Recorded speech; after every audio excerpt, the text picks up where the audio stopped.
पता टुडे बिहार झारखंड से आज हमारे बीच मौजूद है जेएलकेएम के केंद्र महामंत्री तपन कुमार महतो जी, और जो कि काफी कम उम्र के हैं, और उनसे जानेंगे कि उनका राजनीतिक में आने का जो उद्देश्य है वो क्या है। सर, हमारे टुडे बिहार झारखंड चैनल में आपका बहुत बहुत स्वागत है सर।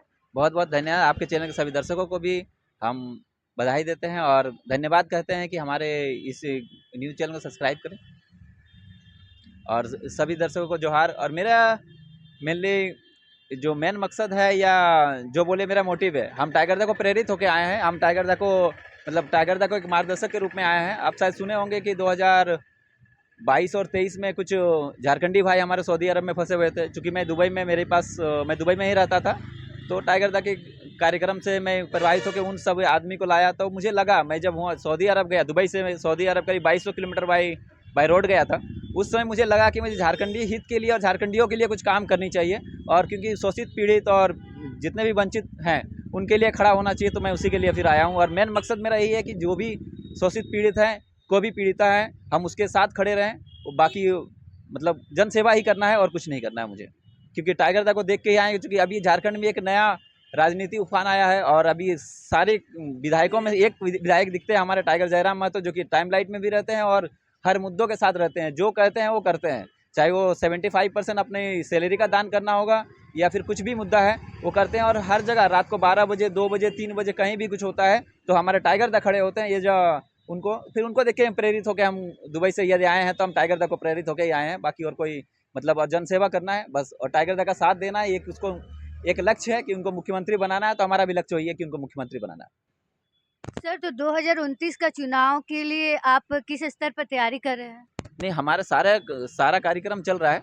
जितना कार्यक्रम है सारा कार्यक्रम चल रहा है। अभी फिर से हमारा बूथ स्तर की जो तैयारी है उसमें चलेगा। जो हमारे केंद्र के महाधिवेशन भी होने वाला है कल, वो महाधिवेशन भी होगा, और उसके स्तर पे हम लोग जितने भी अभी बूथ स्तर के क्योंकि आप कहीं सुने होंगे कि वोट जीत यदि चुनाव जीतना है तो आपको बूथ स्तर जीतना होगा। तो इसलिए हम लोग बूथ स्तर पे ध्यान दिए हुए हैं और हर कार्यकर्ता पे ध्यान दिए। हर कार्यकर्ता हर शोषित पीड़ित के यदि काम करेंगे तो वहाँ तक पहुँचने की कोशिश कर रहे हैं, और हम लोग बूथ कार्यकर्ता बनाने पे लक्ष्य है। और अभी हमारा कार्यकर्ता सम्मेलन भी अभी हुआ था, और उसके साथ हम लोग एक सदस्यता अभियान के तहत लगभग हम लोग यहाँ करीब 10 से 15 हज़ार अभी तक जोड़ चुके हैं। आगे भी हम लोग उस कार्यक्रम जारी रहेगा। सर, जैसा कि हमारे पास जानकारी है कि आपने एनआईटी से इंजीनियरिंग की है और फिर आप राजनीतिक में सक्रिय हुए हैं, तो दोनों ही फील्ड काफ़ी अलग अलग होता है। तो राजनीतिक में आने का जो मेन मोटिव है वो आपका क्या है सर? देखिए दीदी, एक ही हम बोल सकते हैं कि मेन मोटिव ऐसा कुछ भी नहीं है। हम पहले ही बता चुके हैं कि हम टाइगर दा को प्रेरित होकर आए हैं। टाइगर दा को चूँकि अभी हमारा एक नवयुवक, एक युवाओं के जो लीडर बोलते हैं, जो युवा के मसीहा, हमारे दिलों की धड़कन टाइगर जयराम दा को देख के ही हम आए हैं। हमको राजनीति में कोई ऐसा इन्वॉल्वमेंट नहीं है, और राजनीति में मुझे क्योंकि हमारा पापा जो है एक मजदूर थे, उनके दादाजी भी हम लोग एक्चुअली पटमदा से बिलोंग करते हैं, और हमारा किसान फैमिली है। हम लोग इस राजनीति से नहीं आते हैं, और राजनीति करना हम लोगों का मकसद नहीं है। मेन मकसद है झारखंड के हितों को सुधारना, और झारखंड की जो अस्मिता जो गायब हो चुकी है। अभी तक हम लोग लगभग 25 से 26 साल हो गए हैं हमारा झारखंड को अलग हुए, बट अभी तक कुछ भी नहीं हुआ इस झारखंड को सुधारने के लिए। चूँकि हम अपने लिए कुछ नहीं करना चाहते हैं, हम करना चाहते हैं हमारे आने वाली पीढ़ियों के लिए, कि हमारे आने वाली पीढ़ियों को कोई दिक्कत ना हो। बस मेन मकसद यही है कि हमारा आने वाला पीढ़ी सुधर के रहे, झारखंड के लिए, झारखंड का हक अधिकार झारखंडियों को मिले बस। सर, आप एक केंद्र महामंत्री होते हुए भी आपकी जो लिबास है या रहने का रहन सहन जो है वो काफ़ी सिंपल है। तो आप दूसरे जो विधायक होते हैं उनको आपके माध्यम से क्या संदेश देना चाहते हैं?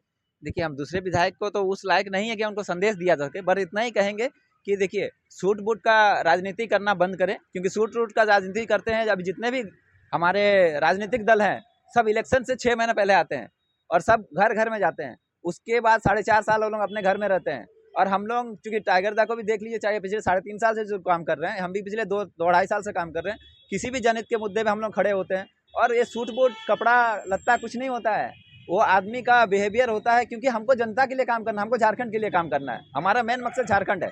यदि झारखंड सुधर जाता है तो बाकी सब सुधर जाएगा। हम लोगों का ये ड्रेस वगैरह कुछ भी नहीं है ज़्यादा, ये सब एक नॉर्मल है, एक आम वेशभूषा है। कोई साधु लोग बिना कपड़े के रहते हैं, हम लोग तो कपड़े के भी टी शर्ट और लोअर पहन के हैं। बाकी जो सूट बूट वाले नेता हैं उनको तो उनके ज़्यादा टिप्पणी करना अच्छा नहीं होगा, बट उनको टिप्पणी यही किया जाएगा कि आप लोग जनता के हित के लिए जनता के साथ रहें और जनता के लिए काम करें और झारखंडी हित के बारे में सोचें तो ज़्यादा अच्छा होगा। क्योंकि अभी कुछ दिन पहले एग्ज़ाम हुआ था, उसमें 24 गो था, 24 में से 22 गो बाहरी थे।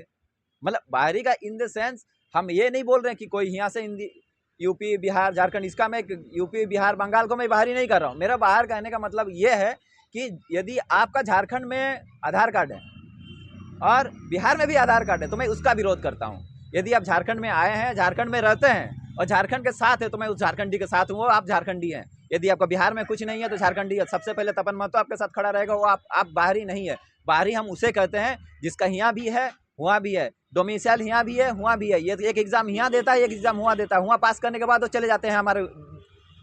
जब बिहार में निकलता तो वो बन जाते हैं बिहारी, और जो यूपी में निकलता तो कर जाते हैं यूपी, और बंगाल में निकलता तो बंगाली। ये आप देख लीजिएगा, मैं उनको बाहरी बोलता हूँ। जिनका झारखंड में हमारे पास आ गए हैं, जो मतलब पहले से आके रह रहे हैं, जो कि बिहार यूपी या अदर स्टेट में इसका कुछ भी नहीं, उड़ीसा में उसका कुछ भी नहीं है, उनका झारखंडी है, वो झारखंडी, वो बाहरी नहीं है।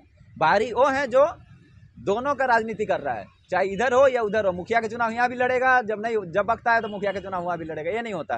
राशन कार्ड यहाँ भी लेता है, राशन कार्ड का वहाँ भी उठाएगा। तो मैं इसका विरोध करता हूँ। ये झारखंडी के हित में ये सही नहीं है, क्योंकि ये हमारा जो संसाधन है, संसाधन का दुरुपयोग। धन्यवाद सर हमारे साथ जानकारी साझा करने के लिए।